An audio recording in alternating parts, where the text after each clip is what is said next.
Assalamualaikum warahmatullahi wabarakatuh. Saya Musamir Rahmat Edi dari kelas 12 IPA 1 akan menjelaskan tentang materi katabolisme karbohidrat yaitu respirasi aerob. Katabolisme karbohidrat. Katabolisme merupakan reaksi penguraian atau pemecahan senyawa kompleks menjadi senyawa yang lebih sederhana untuk menghasilkan energi. Senyawa atau zat yang kompleks ini berurai menjadi senyawa atau zat yang sederhana dengan melepaskan ikatan-ikatan kimia yang menyusun suatu senyawa. Adapun bagiannya yang akan saya jelaskan yaitu respirasi aerob. Respirasi aerob ini adalah peristiwa pembakaran zat makanan menggunakan oksigen dari pernapasan untuk menghasilkan energi dalam bentuk ATP atau adenosin trifosfat. Selanjutnya, ATP ini digunakan untuk memenuhi proses hidup yang selalu memerlukan energi.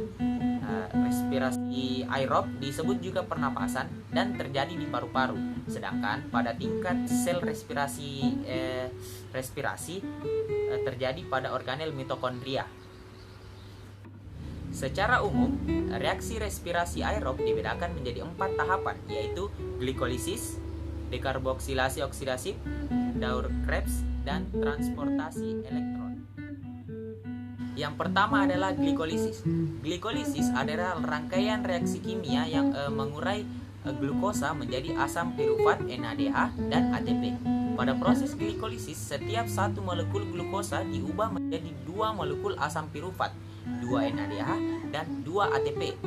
Glikolisis ini memiliki sifat yaitu dapat berlangsung secara aerob dan anaerob.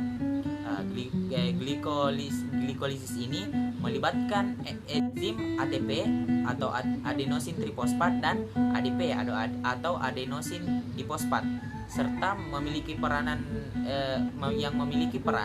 memindahkan atau mentransfer fosfat dari molekul yang satu ke molekul yang lain. Pada sel eukariotik, glikolisis terjadi di dalam sitoplasma. Glikolisis ini melalui 10 tahapan, yaitu terdiri dari 5 tahapan penggunaan energi dan 5 tahapan pelepasan energi. Yang kedua yaitu dekarboksilasi oksidatif.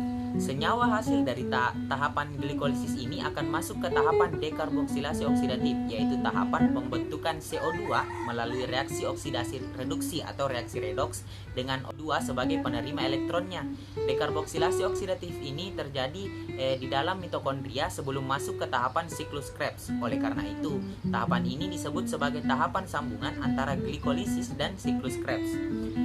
Pada tahapan ini, asam pirufat yang memiliki 3 atom C hasil glikolisis dari sitosol diubah menjadi asetil koenzim A yang memiliki 2 atom C di dalam mitokondria. Pada tahap 1, molekul pirufat 3 elektron atau beroksidasi membentuk CO2 atau pirufat yang dipecah menjadi CO2 dan molekul berkarbon 2. Pada tahap 2, NAD+ direduksi atau menerima elektron menjadi NADH plus H+.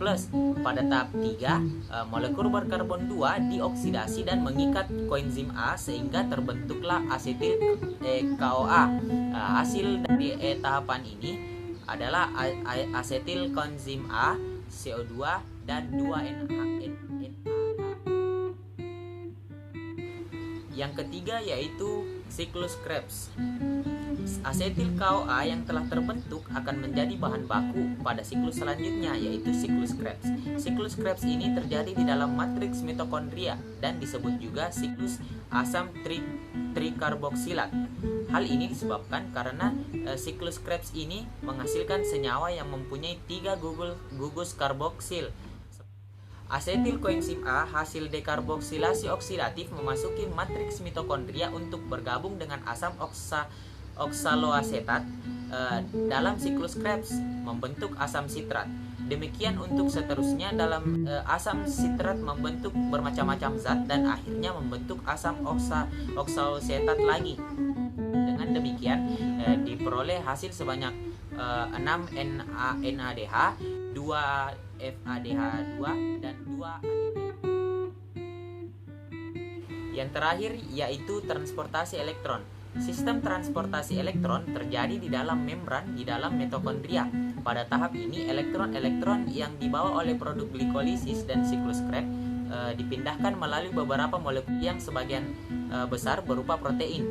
Transportasi elektron ini menghasilkan 90% adenosin trifosfat dari keseluruhan ATP hasil dari respirasi aerobik sel.